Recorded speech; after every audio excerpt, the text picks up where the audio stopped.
I'm just going to say this right now.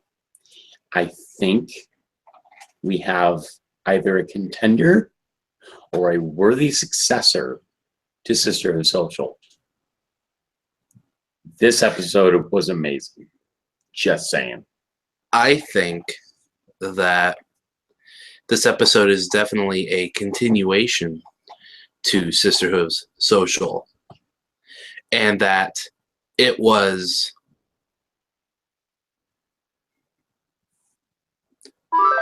We have a disagreement here. Let's just leave it at that. Okay. Well, obviously we're not going to leave it at that because we got to talk about this for like 20 minutes. But yep. But I feel now I need to make something perfect. I will punch your phone. Don't worry, I'm putting it on silent. And it's rupee color, dude. I kill you. Dude, I can't talk. Dude, I'm the guy that has TV tropes on his phone every damn week. So I need to let you all know.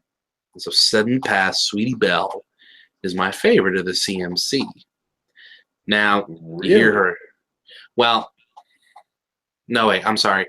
I did the thing like I do with Pinkie Pie and Fluttershy. Fluttershy is my favorite, but Pinkie Pie is best pony. Whereas with CMC, Scootaloo is my favorite, but Sweetie Belle is best CMC. Because Sweetie Belle would literally, if it wasn't for not Flight to the Finish, but the episode from season Sleepless in Ponyville, if it wasn't for Sleepless in Ponyville, I don't think Scootaloo would have made my favorite Cutie Mark Crusader spot. But Sweetie Belle is, for all intents and purposes for this episode, let's just say favorite Cutie Mark Crusader. Okay. And I have 3 older brothers. And I tell you what,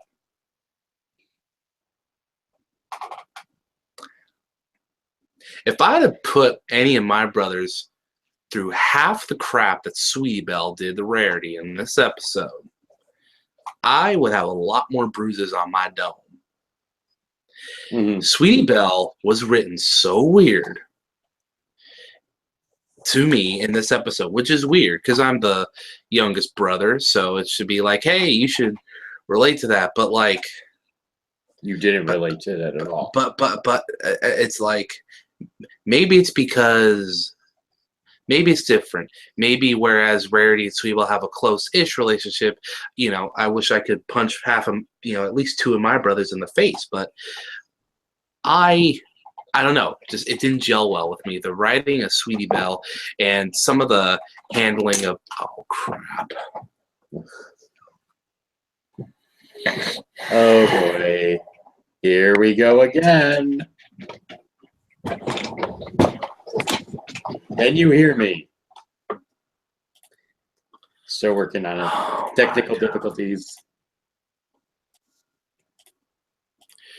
He's still coming through on the mic. It was his sled. It was his sled.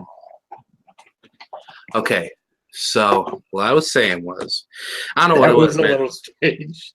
No, I plugged my stupid headphones out. At least it's not like back in the old days where we'd have to restart the damn call. I know. Oh my gosh. But yeah, I don't know what it was, man. Something about Sweetie Belle just didn't. I mean, that wasn't my only issue with this episode today, as we'll get into. But I need to get that out of the way right now. Sweetie Belle was just written.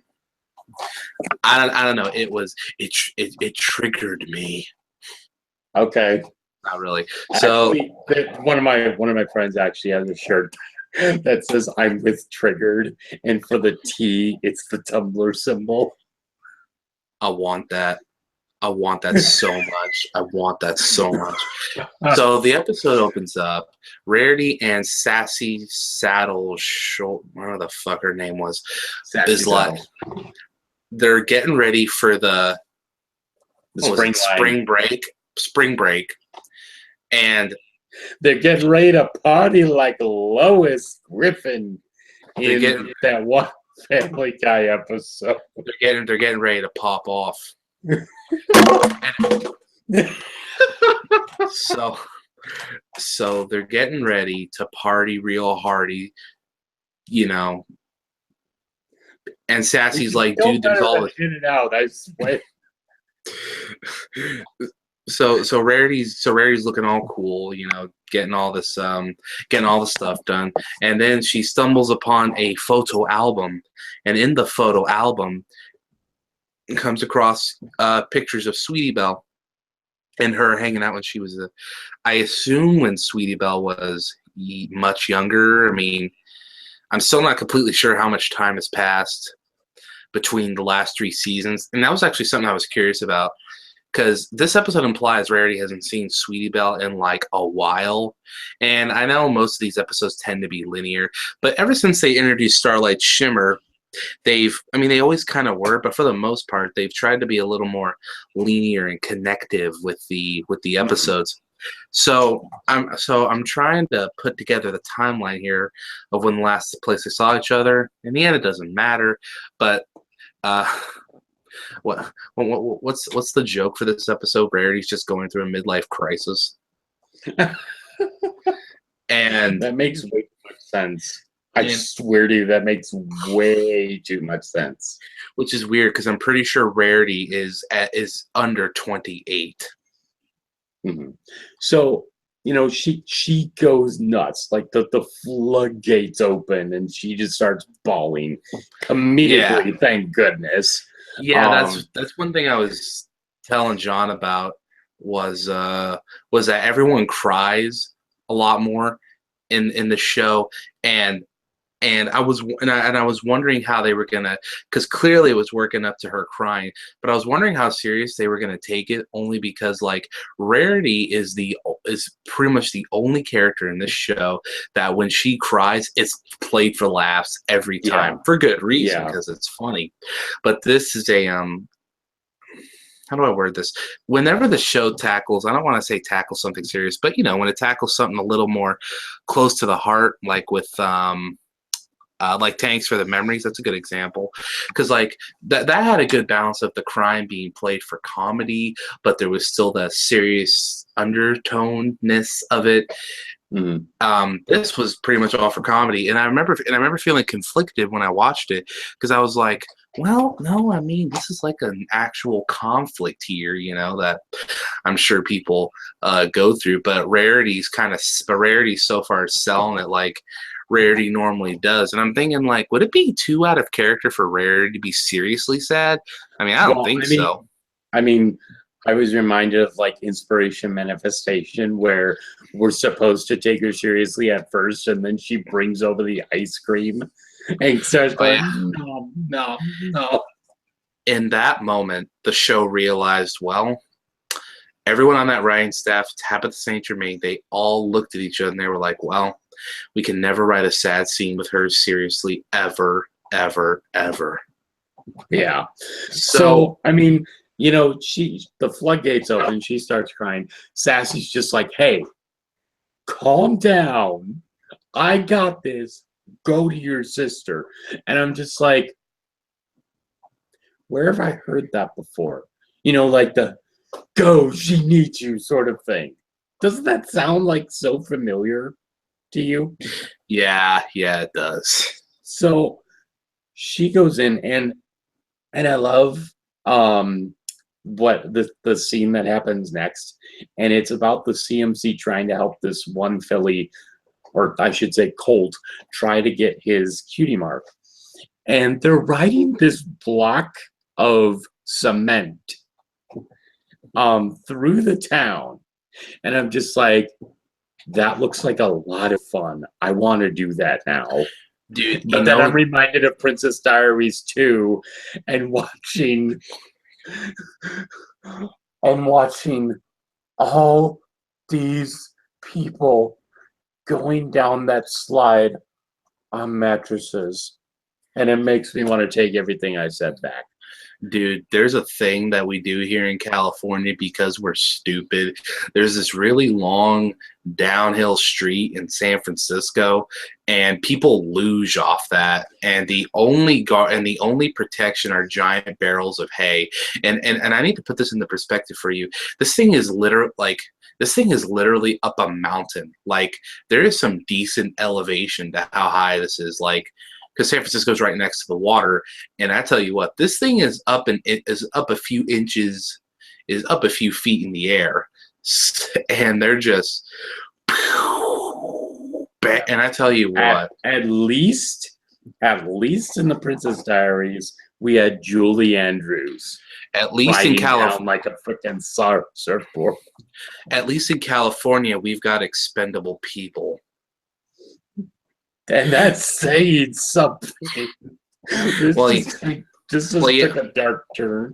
Well, yeah, because if half the people in this damn state are whiny stoners, they're 49ers fans. I could do without either of them. And most of them are liberal. That's the sad part. Oh God! Don't even get me started on politics. In fact, don't. So we I love. Yeah, you go. Yeah, I love this this scene because it actually gives a giant reference to that one SpongeBob episode. And your mom.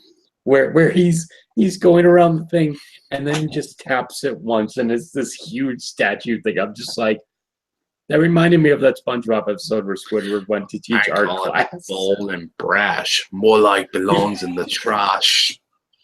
Mm-hmm. So Rarity is like, dude, I need to reconnect with Sweetie Belle. Now, here was my first red flag. It's always weird to criticize. Criticize. Let's go for broke. It's always weird to criticize something in the show. Because it's easy to compliment the show. I mean, how could you not? Looks nice, it's acted nice, written nice.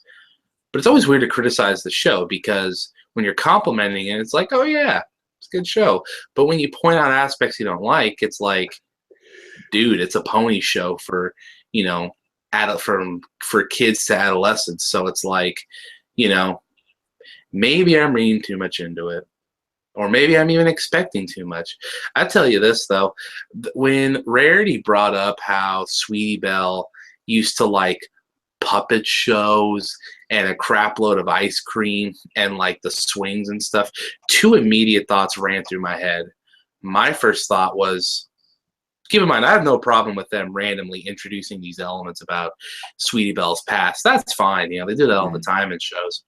My thing was, okay, one, guarantee you, because it was a pretty expectable, is that the word? Well, it's a pretty simple plot, this episode, so I already know how it's going to go. Predictable, so I already know how it's going to go down, so I'm like, okay, they're going to do that. But the second thing I'm thinking of is, okay, Sweetie Belle is still a girl, so if she somehow still doesn't like ice cream, the show is on fucking crack. Well, no, it wasn't so much the ice cream. It was more like the size of it. I know, and they're going to try and tell me that the little girl and her stressed out, usually fashion designer sister aren't going to down that thing faster than SpongeBob and Patrick at the goofy goober scene in the SpongeBob movie. Bullshit. Just saying, if the Golden Girls can eat like 100-some cheesecakes across like 7 seasons or however long that goddamn show was on, then these two ponies can eat. Yeah, then these two horses can eat some goddamn ice cream. I mean, Mic drop. It had B. Arthur, Estelle Getty, Betty White. Betty White. That was like such a good show. I'm just saying. And the lovely Rue McClanahan. So, dude, don't say Golden Girls too loud. My mom will crash through the door. So, so I'm like, okay, whatever. And the puppet show thing, I mean, I'm thinking to myself, okay, there is no way. I mean, why do cartoons hate puppet shows? I don't know. You ever notice every time a puppet show or a clown is clowns I can kind of get, but every time matinee or theater is brought up, it's like in some kind of mocking fashion. I'm just like, hey man, you don't know true acting until you've got to, speak in front of like some 100 people in an auditorium where maybe you forgot half the prompts. That was me until I retired, grew a beard, became a musician, and then cut the beard because I had to get a fucking job to become a musician. Yep. So I had a they're going sweet beard going too, man. I didn't even care about the beard. I had this goatee. I had a great goatee. Dude, you know that phantom limb thing where war vets are like, I can still feel my arms. Sometimes I can still feel my goatee, but it's like way worse because it's facial hair. It's like I grew that. I nurtured yeah. that. I planted it and it grew like a tree. I drank milk for that. That's how facial hair works, right? Yeah. So they're going through all these different things, and You again, don't get it, man. It was a great goatee. they're going through all these situations, and again, it's just the whole thing of, hey, I used to like these things, but not anymore. That sort of thing. And the main conflict with the CMC is Scoodle and Apple Bloom are just like, go have fun, just like Sassy Saddles did with Rarity. But they're trying to help Zipper Will, I think her name is, Zipper Will is and her fantastic. dog, Holy and shit. her dog, And who her is dog. significantly older now. And I'm just like, wow, that's kind of interesting. Because I mean, the first time you see that dog in Philly Vanilli, he's just being flown around everywhere, and um and you see just like little stars and circles around his head because he's just like so dizzy, and now he's completely lethargic. I'm just like, what an interesting contrast there. Yeah, I know. He went from Kevin Hart to Sam Elliott in like a few months. I'm happy though that they did not have to auto enhance her voice this time, Yeah. because they like They don't usually they've do like that. changed the pitch of the audio in Philly Vanilli to make her sound even younger. I'm just like, that sounds so modulated. It's not even Dude, funny. I have a similar problem with that. In Kingdom Hearts, the guy that does Sora, he's clearly older now because these games take for goddamn ever to come out. So in like the latest release, they tried pitching his voice to sound lower, to sound higher, because Haley Joel Osment's like 30 now or so, and Sora's still like 16. So, but it just sounds off, and I'm like, God damn. Well, first off, I'm like, why do these games take so damn long? And second, I'm just like, dude, just let him act. Yeah. But yeah, so that's what's going on. I like that, like you said prior. Just want to cover the bases. I love that we see the CMC in action, and like seeing them actually help Phillies and stuff. I Yeah. always wish we could have kind of saw what came of Babseed's Yes. CMC that we want to Go start up. to Manhattan to see the Manhattan branch of the CMC. We've had Dude, so many fan fictions of this and nothing from the actual show. dude, What? I tell you, Fuck. dude, I tell you what, if Manhattan is actually like Manhattan, I guarantee you, Babsy's gonna grow up to be a wrestler. Because she's got the look. She just needs to work on her promo skills. Yeah. So, and her name is Pepsi. Dee, dee, dee, dee. I know. She could be called. Her ring name would literally be Bad Seed, and So her finishing move could be like the 450 hair flip splash or well, something. she's a hairdresser now, so just call one of her moves like I don't know. Oh my god, the curler's iron. No. Have it be call it like the scissoring judo chop or something. That's great. So, by the way, your voice is gravelly. Damn bullshit, mother.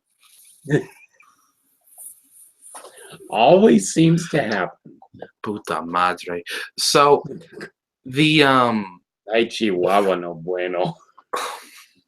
Yep, that's Spanish. So I was already kind of we were I sometimes I can understand the show's intentions pretty clear, and I feel it's pretty clear we were supposed to sympathize with Sweetie Belle, but I tell you what, she was a dick to Rarity this whole episode, and the moral of the story is a good one. It really is, Mhm. but Oh, it's a very good moral. And I love dude, how it's Sweetie Belle teaching it too. yeah, but Sweetie Belle at the same time made like no effort to communicate how she felt to Rarity. She was just like, just shitting on everything Rarity was trying to do, and and I don't know. I mean, you could just chalk it up to she's just being a kid, I guess. But at the same time, she just felt like she just came off as like not spoiled, but just really like entitled, which I always thought was kind of the exact opposite of Sweetie Belle's character. Like Apple Bloom's the brains, Scootaloo's the brawn, and Sweetie Belle's the heart. But in this episode, it was like I don't know. Yeah, I don't know. It just sat with me weird. Hmm. You know, and I mean, I like how it keeps switching between the two stories. I kind of miss that after Traja. I liked having separate stories like that. And I'm just going to say this right now, but ponies with dog toys in their mouth is probably the most adorable freaking thing I have ever seen coming from this show. Just saying. Zipper Will with that dog toy in her mouth was freaking diabetes inducing. So they go through the motions. Rarity's trying her best to connect. Sweetie Belle's not having it. The subplot here is Apple Bloom and Scootaloo are trying to help Zipperwool do the thing, and they're like, damn it, we can't do a thing. We can't do the thing. And they're like, God damn it. So a bunch of stuff happens that I don't really care to remember. And Sweetie Belle eventually snaps at Rarity, and she's like, dude, piss off, mate. And Rarity's like, but you used to like these things. And Sweetie Belle's like, yeah, I used to. I mean, you would know that if I actually talked to you, but I didn't because I'm the hero of this story. So Sweetie Belle goes back to Zipper Wool or Zipper Vol? Zipper Will. Zipper Will. Okay, so she goes back to Zipper Will and Apple Bloom and Scootaloo, and um, that's when That's when the connection moral comes. Yeah. Yeah, that's when the connection comes, and she's like, "Dude, you're treating your dog like a pup. You have to treat dog." And then Bull was like, "But it's my poof. It's my little cinnamon bun son," and other dumb bullshit that every annoying dog having girl I know says. And she's like, you have to get in touch with who the dog is now. To which, Rarity overhears, and she's like, Sweetie Belle, I'm sorry for not really doing anything wrong, technically. And Sweetie Belle's like, oh, it's no big deal. And from now on, I'll make an effort to be written better. And that's the episode. I'll say this, though. At least it's not an atrocity like Some Pony to Watch Over Me or Spike at Your Service in terms of like how the lesson was resolved, Just saying. No, I agree with that. It's just, I don't know. It just sat weird with me. So, like, I feel like I say this a lot. Not a bad episode, I guess, but there was some parts I didn't fully agree with. So, the only score I can think of that goes with this episode that sits right with me is 6.5. it didn't really click with me that well, and I didn't like walk away with a sour taste in my mouth, but I just walked away feeling kind of I'll say maybe this. it's because I watched it real late at night, but I'm not sure. Well, I'll say this. This is going to come as a big surprise for you, and probably to Oh, the is it? audience. But when I first watched this episode, and I still agree with this, I actually give it the first 10 of the season. Wait, what? Here's why. It's the way the dialogue was written, at least to me, most of it came off as very natural, very fluid. It came off as, yeah, I could definitely see these characters talking like this. I could definitely see why this person would say this thing versus this thing. It just felt like the writing was very on point, at least to me. And I haven't seen that in a very, very long time. And considering it's coming from an episode that really centers around, bonding and whatnot, I feel like it really complemented the episode well. That is why I'm giving it a 10. Man, when this camera goes off, I'm about to cut a promo on you. You gonna cut an attitude adjustment?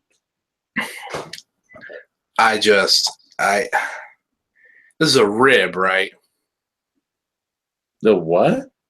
A rib. Oh my God. This is a joke, right? No, I'm serious. So the episode where Sweetie Belle is a massive douche for 20 minutes is a 10. Here's the thing. I didn't see her acting like a douche. I did not see that at all. Like I said, for me, the writing was on point enough to make me see, okay, I see where they're coming from with all sides of this. You have siblings, John? I'm sorry? Hey, you have siblings? No, I don't. That's probably the other reason. Exactly, you lucky bastard. Yes, I grew up an only child. Poor me. You know what? It's fine because you know what? I'm going to find an episode this season that you're going to be like, oh, this episode's trash. And I'm going to be like, dude, this is God tier. And you're going to be like, shut up, bro. No, it's not. And I'm going to be like, yes. I'll be like, suck it. Break it down. We'll just say if that's the case in this season, we'll balance each other out. Well, you're wrong, but I'll have to accept your opinion because, this is your channel. So, and that's what friends do. But mostly because it's your channel. Discussion people. So I guess that's it from us. Check back with us next week where we find out if Rainbow Dash has mommy and or daddy issues. And let's hope that it's not the atrocity that is other M. And the baby. So that's it from me, John. God, why'd you make me think of that wasted potential, the wasted gold mine of potential that was that goddamn game. Mm-hmm. Yeah, that's it for me. Thanks again. And we'll talk to you guys later. Peace out, Dragon. Yep.